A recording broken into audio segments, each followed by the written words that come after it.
Welcome to another episode of A Table in the Corner. Joining me today on the show are Philippa and Graham Oldfield of Bao Down. And Bao Down is quite an iconic Cape Town sort of an institution. I've been wanting to chat to these two for a while, and finally we managed to get it together. Thanks for agreeing to chat to me. Thank you. Let's start with this. I mean, Philippa, and I'll address it to each of you. Philippa, did you always know that you wanted to be in the restaurant trade, in the cooking trade? Because you were a caterer before, weren't you? Yes, yeah. No, I didn't actually know what I wanted to do when I left school. But then in my final year, matric, I decided that I wanted to go into catering. So then I went to chef school. Straight out of school, I went to South African Chefs Academy. When Gar Struble and Paul Hartman were still running it. Oh, yes. Okay, that's a great institution. So that's a year course. Did you do the 1 year? Yes, the 1 year course. Yeah.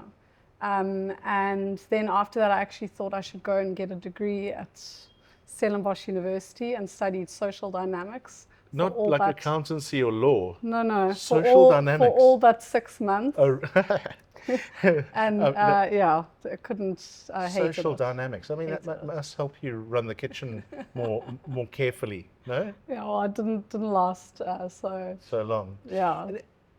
And Graham, where did you study? So, International Hotel School in Durban.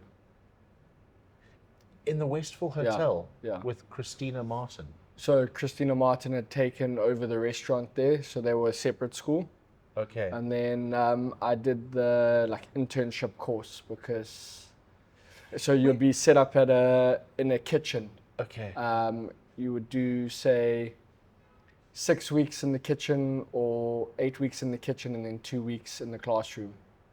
Okay. Yeah. And she was there. What year was that? Was it 2007? 7? So that was before Marco Nico opened Ciao Italia in that venue. Because he opened probably 2011, 2000. Okay, yeah, I was like long gone. Okay, you were long gone, yeah. Yeah, I left. Okay. So, because that's what I know that hotel had was Marco Nico's restaurant in it. And from there, what was the journey? Because you ended up in the kitchens with Liam Tomlin at... Yeah. So Chef's Warehouse. I went from studying at the International Hotel School. I was placed at the hotel, the Quarters Hotel in Florida Road. It was a little boutique hotel. I remember Quarters. They had a great little restaurant downstairs. It was Yes. solid. Okay. It was a proper little place to be. Yeah. And then I went to Le Quartier Français with Marco. With Marco. And I did 2 years there. Okay. And then I left for the yachts, did 2 years on the yachts, 2 seasons really. Philippa, you were on the yachts as well. Yes, did you go together? Or did you know each other? It was bizarre. We bumped into each other at Gardens Shopping Centre of all places. And it just so happened that I was actually helping my brother-in-law at the Power and the Glory on Kloof Neck. Oh, yes. And I had resigned and was going to work on the yachts. Yeah. I'd worked there for, I think, just over a year. And when we bumped into each other, it just so happened that he had resigned and I had resigned and we were both going We had booked our tickets. Yeah. Did you end up on the same yachts? No. Okay. So, no. But we went over separately, but then kind of met up there. Yeah. Graham worked on a different boat. you guys, so you bumped into each other in Garden Centre. Yeah. Little did we know we were going to have a restaurant up the road. Yeah. Okay. How many years later? And also fairly similar, like chef training and both yachts. Yes. But did you work in restaurants? I worked at Dale Graaf Estate. Okay. In the kitchen, or were you front of house? In the kitchen. I was a commie chef. Commie, okay. Working 18 hours a day. Yeah. Fainted a couple of times. Oh, damn. Okay. Yeah. So the two of you had the kind of background in both trained chefs, catering, not so much catering. You went straight into kitchens, but then both yachts, right? Yes. Yeah. And from that fateful meeting in Garden Centre, where their eyes met across the escalator, did you did you pursue a relationship while you were abroad on the Yeah, yachts? when we moved, when I we definitely pursued a relationship. Oh, is it? I don't think she was so keen on me. Yeah. Oh well, you know, that's always the way they play. You know, Yeah. play the aloof. But so you came back. What made you come back from the yachts? Wasn't it good money? Yeah, it was, but definitely being on 2 different yachts. yeah, Tough on a they're never going to relationship. hire 2 chefs on the same Yeah. boat. That's it. Yeah. And then we actually came back for a holiday, and we stayed with, well, her sister, my sister-in-law, and brother-in-law, and we had stayed with them for so long. One night we just decided to cook dinner for them, and it was a pork belly that I did with Asian flavors. Yeah. And didn't think anything of it. Left, went back on the yachts, and Philippa sent me a message saying, "Hey, Adam's opening up a small little restaurant next to the Power and the Glory. He'd really like you to be the chef there." What was But he that actually sent you an email, I No, think. he didn't. No, Pretty sure he did. he did it all through you. No, he didn't. He sent you an email. Very brilliant, like mind, but very socially awkward. Okay. Yeah. Is that so, you?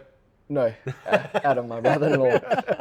Actually, I'm as well. So, No. so he opened up a small little restaurant called Hallelujah.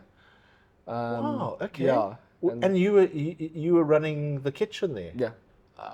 Yeah. But we've jumped ahead somehow because there was a time when you were in, or have we jumped ahead? When were you at Chef's Warehouse? So After, after, so we after opened up After a Hallelujah. we opened up a catering business together called the Oldfield Kitchen, and I missed like being a part of the action with the boys and like And the also- adrenaline. And also, that's what I want to direct to you, because if you were doing catering, you guys you came back from the yacht, started this little catering thing.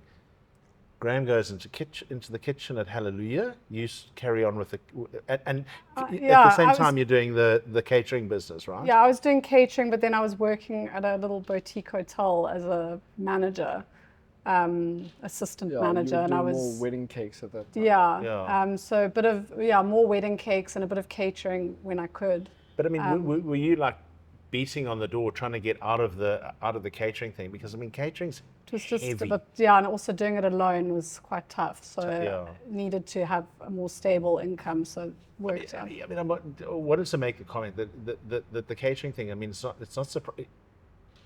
Like, one of my questions is like, how did you decide to open a restaurant? But it's not hard to imagine that if you're doing catering, it's like, I think catering, there are people who do it well, but it's not the actual cooking or the serving people food. It's the carrying the cooler boxes exactly, the before lugging. and afters Down and breaking and the down and cleaning. carrying all the plates and having to wash the Platters plates and the platters at Yeah. a remote location. Hectic. Damn. Okay. You Hectic. built some bulk in Yeah. that thing. But you're cruising because you're just in kitchens. That's easy work. Yeah. Right? Yeah. Easy peasy. I'd Let your often wife call go on out him there to and help really- me though. Oh, is it? Yeah. Yeah. So I want to jump forward to Bao Down. So you were in the kitchen with Liam at Chef's Yes. Warehouse. Weren't you the exec Yeah, chef? so I was head chef there chef. for a year after Jason Cosmos Bree left. Street? Yeah, at Bree Street. Okay. The flagship, the The original. flagship. You were the yes. Yeah, exactly. that was a cool little kitchen. And small Small. and it used full to of fire. testosterone. Yeah, But yeah, it yeah. was The guys so that were- awesome. The guys that were there when I joined, they're all just, yeah. So I know from talking to Jason that also like the shifts were like really heavy, like they Yeah. were long and there were split shifts and there was a lot of work in. But he also sort of mentioned at one stage that sometimes even if it was like day off, he'd be there because he just wanted to be part of what was going on. Yeah. Did that happen to you as well? Yeah. Oh. You take pride in what you do, and like Liam used to draw that into you. He had a saying, in life you have to choose consistency. Either you're consistently good or consistently shit. You can't be in between. And like that just stood out for me. Yeah. That like really imprinted on me. I mean, Liam has a bit of a sort of a rep for being very encouraging of people under his wing or in his kitchens going on and doing other stuff? I mean, did he like tap you on the shoulder and say, there you go, off you go? How did that work when you said, I'm going to open a restaurant? Well, I don't think he was too happy at the beginning because I kind of had agreed to also run Tali at the time because John had just left to do his own thing. That's John Van Van Zyl Zyl from Melting Pot. Yeah. Yes. So he had just left Tali and I was going to take over, but I don't think Liam holds grudges. Yeah. He, you know, he saw you take your opportunity, and he was and right he with came it. and he supported. And But how did that opportunity arrive? I mean, was it venue first? Was it the idea first? I mean, So Hallelujah. So Graham left Hallelujah to go and work at Chef's Warehouse. well, yeah. And Hallelujah, unfortunately, had to close because my brother-in-law got cancer. yes. Oh my Lord, yes, I remember. Yeah, Sorry. so so then the business was actually up for sale. And Graham and I were like, we can't let Hallelujah like go to someone else. Graham was quite attached to it. But he was like, no, we'll just, you guys can just take over. But obviously not. They needed to get the money for that business. Yeah. So it was sold and is now public wine Yes, bar. public, yes, wine bar, yeah, So exactly. the Hallelujah name actually fell away completely. And we wanted to open something that was to kind of honor that space. Okay. Graham loved Asian food and so did I, and we just, so we found the spot where in Vredehoek Avenue. That in ugly little building, that like blockhouse. I don't know, it just stood out for me. Yeah. It was very kind of a Japanese style building. And we actually took Adam How there many to have a did you look. sit there? Because it was little. How many did you seat? 28. seats. Yeah. 28. 28 people. And that was like 12 people crammed around the bar, Packed. fighting Yeah. for elbow Yeah. space. Hard to make a living of 28 people. Yeah, you so have we to did turn it twice. two seatings, Yeah. 6 for 6:30 and then an 8:30, and it was It just hummed literally all the time. the 8:30 seating would be waiting outside, and Yeah. we're trying to get rid of the 6:30 seating. And I remember how hard it was to get in, back in the day when Yeah. you were in Vredehoek there, because it was just along from Lazari. Yes, so exactly. You go up and you can either go left to up Batenkant, and you can Yes. either go left to Lazari Yeah. or right to you guys. It was a very hidden spot. Yeah.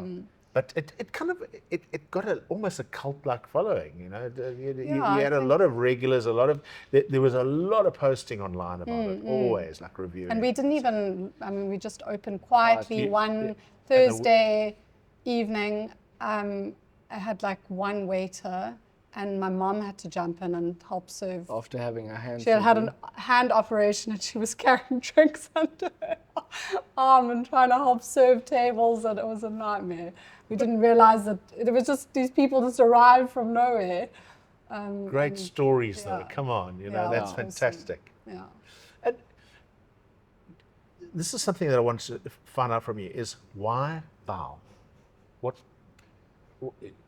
What is it about Bao? I mean, were you like working in Liam's kitchen? You thought, oh, Bao, or did it come from Hallelujah? No, it came from Hallelujah. And, So, and it came from your brother-in-law, Yes. who had tasted that thing when you cooked for them and said, hey, why don't you do this? well, yeah, he was always, one thing about Adam, so he used to do interior decorating and all that. He was always looking at what was happening in New York, London, every place overseas, and he was very well traveled. Okay. So he was very great at grabbing like things from here and there and putting them together and creating something very, very unique. I'm with you, yeah. And at that time, David Chang had opened up Mama Fuku, and they were doing Yes, the okay. bao, and he said, I knew nothing about bao. Yeah. And he said, I want to make these steamed bread, the steamed bread stuff called bao, and yeah, had to start working on recipes.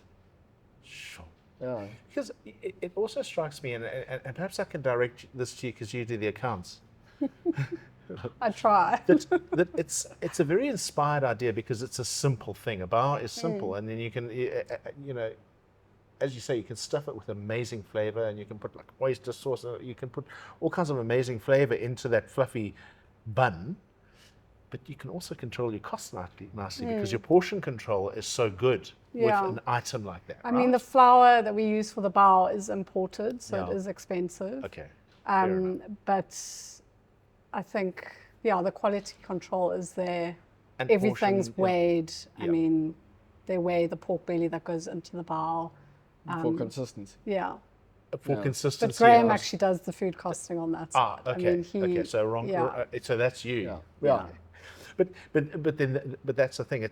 It's a simple to control way of feeding people. Yeah. Right. And there's a lot of variation within it, but it's still that thing. But It's we also, that portion, that size, with that much in it, so you can control your cost. You can actually make a living out of it. We also focus on using really good quality ingredients. So, I mean, the beef comes from Frankie Fenner. We could cut costs and use cheap cuts, and but we really want to use good quality ingredients. Good quality ingredients. So the chicken's from Lazina, it's hormone-free, it's free range. The beef from Frankie Fenner. So a lot of people think that the bao are expensive, but we are using the best quality. A lot of people think that the bar are expensive, but you are busy and people love you, and you've got a following that's followed you from Vredehoek to this venue. Yeah.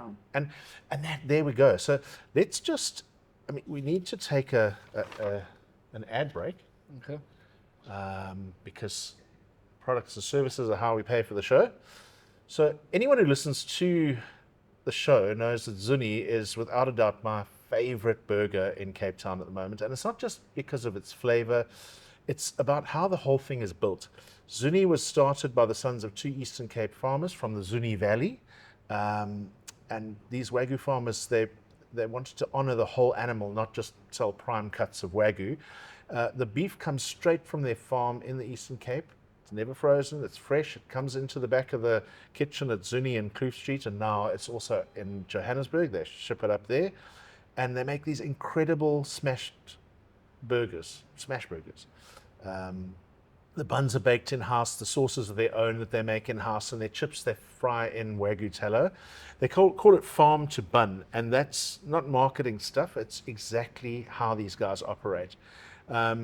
Joburg, you're lucky. You've got Zuni burgers there now. And I try to plan my meetings in town often around Kloof Street so I can go and get a burger for lunch. Go try a Zuni burger. You won't be sorry. And back to you guys. Should open a fast food bar place. Yeah. There you go. There's the next thing. So you have, like Zuni, you've built a kind of a cult following for this thing, but I'm looking around the new venue in Greenpoint. It's a lot bigger. What are you seating here? So if we have to follow the restaurant, 2 seatings, 88 people for a seating. So Nice. So it's 88 a seating. Yeah. So it's 176. Yeah, we don't turn every table. No, I you think the don't, bigger yeah. tables, we let them have the table for the evening. But Yeah, it's a that's lot bigger. that's a going. big difference. And you're still at a fairly modest kitchen, and you're churning. That kitchen has moved around probably 50 times. Wow, yeah. But it's, that's if you're putting out, let's call it 150 covers. If you're feeding 150 covers out of there, that's going some. Takes some planning. Yeah. Yeah. Yeah. And we've got a little storeroom downstairs where there's a walk-in fridge. You don't do lunch, do you? Only on a Saturday. On a yeah. Saturday, We did okay. try to do lunch, but it just wasn't busy enough. And to pay 2 shifts of staff, it wasn't. Always the didn't risk, work isn't it? out, Because you, and even if you do split shifts, it's a tough one. Can't, yeah. You've got to have two brigades almost. Yeah. To run the lunch and the dinner service. Yeah. Tough one. Yeah. And then it's the transport and all that. Yeah, no, it's a hell of a thing. We need to get into that particular thing as well, because also, haven't you, Philippa, taken a bit of a back row? Because you got kids now, hey? Yes, yeah. So Oliver's 4 and Noah's 16 months. And yeah, since having kids, I've kind of more at home in the evening, so I'm not on the floor at all. Only when. So is there's your an role more emergency. admin in that now? Yeah. So I And come. also just whipping Graham when he gets home. Work harder, come on. School fees are coming. So I come and do some accounts, water the plants, got to look after the plants. And aren't you in charge of the wine list as well? Yeah, so I do a So bit of, you- we try and do wine tastings in in the afternoon before I leave. And yeah, we like to have quirkier, small, and more niche wine farms on our On menu. your list, yeah. And yeah, I really enjoy, I love wine. So And also, it must be an interesting. It has to be an interesting wine list to stand up to some of the punchy flavors in your exactly, food, right? yeah. Yeah. You know, those Asian flavors. Yeah. So so you can't kind of be doing tepid stuff. No, no. And yeah, wines that pair well with the chili. Like Sauvignon Blanc, for example, really doesn't go with the Asian food, but we have to have it on the menu. So I mean, have you looked at sea salter no, as a Sauvignon Blanc? no. Is that, it's got the blue? Yes. Yes. That's I've a seen it. really, you don't won't believe you're drinking Sauvignon Blanc there, and it's Okay. got a real strong minerality. Okay. Maybe one to look at, sea No. salter. Yeah. I nearly got thrown through a window here by a customer for serving Sauvignon Blanc that didn't really taste like Sauvignon Blanc. And that guy was very upset. And Yeah. he was like 2 heads taller than I am. So, Why would someone get but it was Sit also over after Sauvignon Blanc? It After- was had after he a already big had rug- 3 yeah, Shannons? Yeah. it was after a big rugby game, and he was well oiled. Yeah.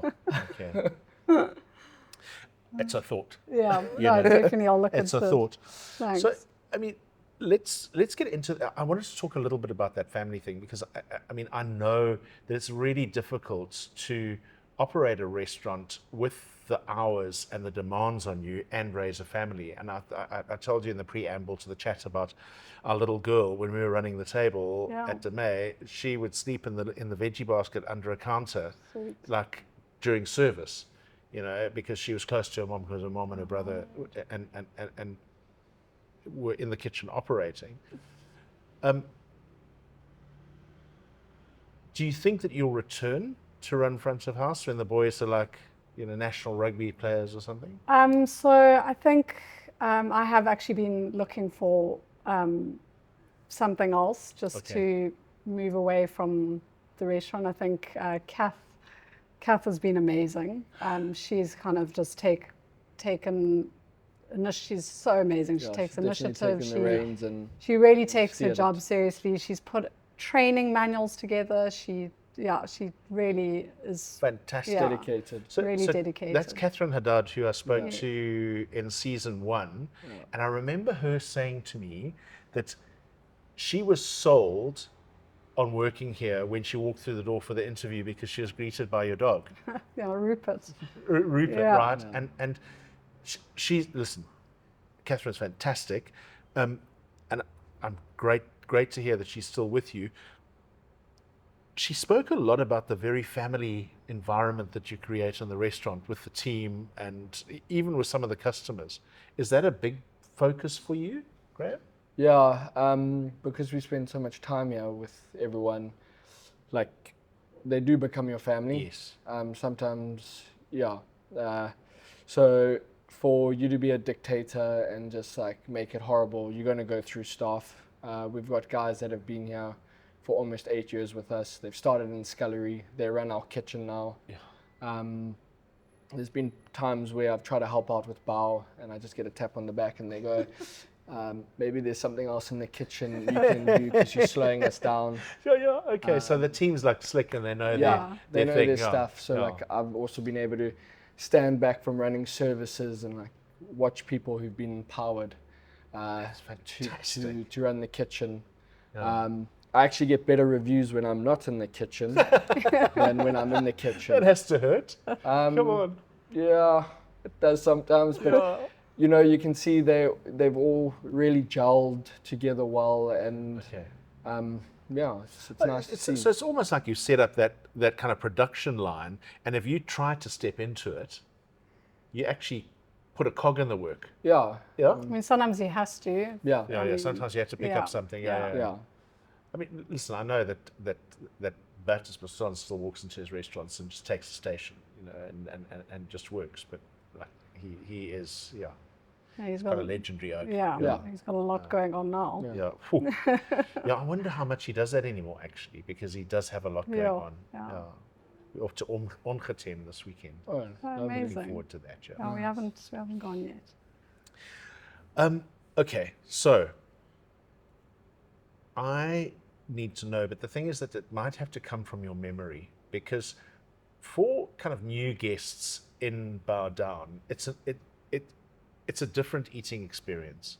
How do you guide people through the menu and those wine choices?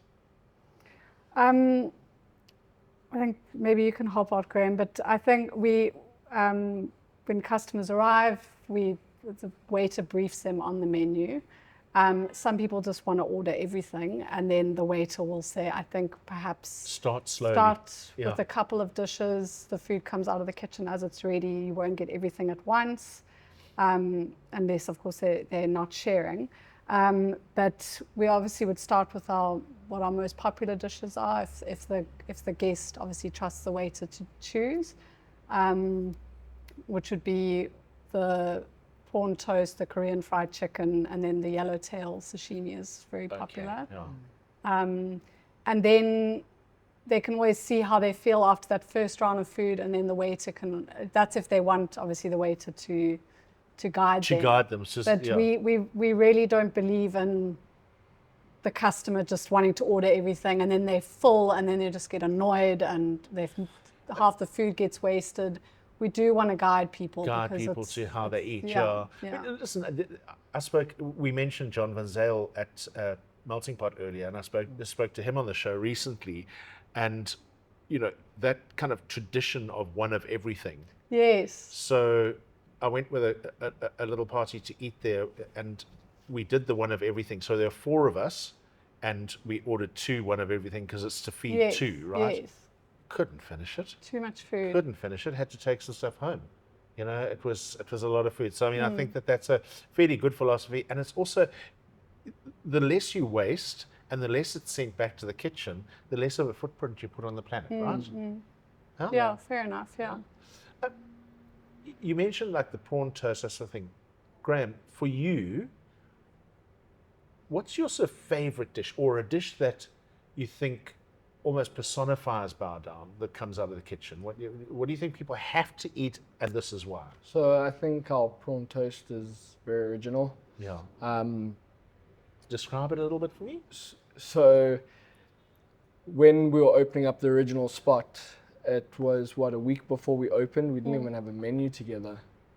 And one of my favorite things to order when I go to a Asian restaurant is the prawn toast if they have it on. And for some reason it just popped into my head, why don't we stuff a bao and crumb it and deep fry it? So we tried that and it worked, and I've never ever seen it done before. Yeah. I do think it's very original unique, yeah, and yeah. unique to our spot. So yeah, And you just can't take that off the menu, I bet. it's been on since day one. Since There's day been one. actually a lot of things that we try to take off one dish, and someone stuck their head through the pass and said, if the dish is not back on next week, and this is a person who ate here once a week. Yeah. He said, if the dish is not back on next week, you've lost a customer. And So I know you tricky. can't be controlled by your guests, but like at the end of the day, you also do have to give That's what it is. people what they want. I've mused on that on the show, mused about that on the show before. And that is that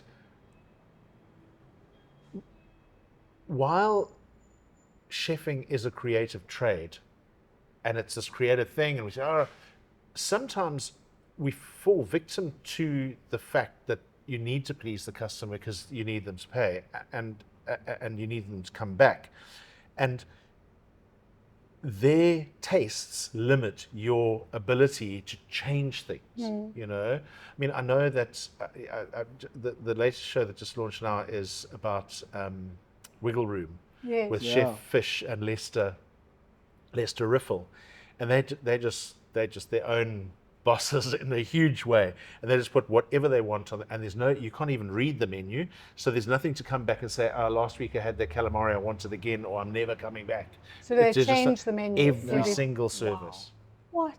Yeah, that's So it's quite a proper. risky, because I mean, if it's not good, Yeah. then you could. Well, you got to have a lot of Use- confidence in Yeah. yourself, but Well, fish can those cook. gents seem to Yeah, fish know can what- cook. have know a lot they're of doing. confidence. Yeah, So, yeah, yeah. absolutely. Yeah. So, let's just get back into that. What's your favorite dish? Is it also the prawn toast, or Yeah, I'd say prawn toast, cauliflower steam cake.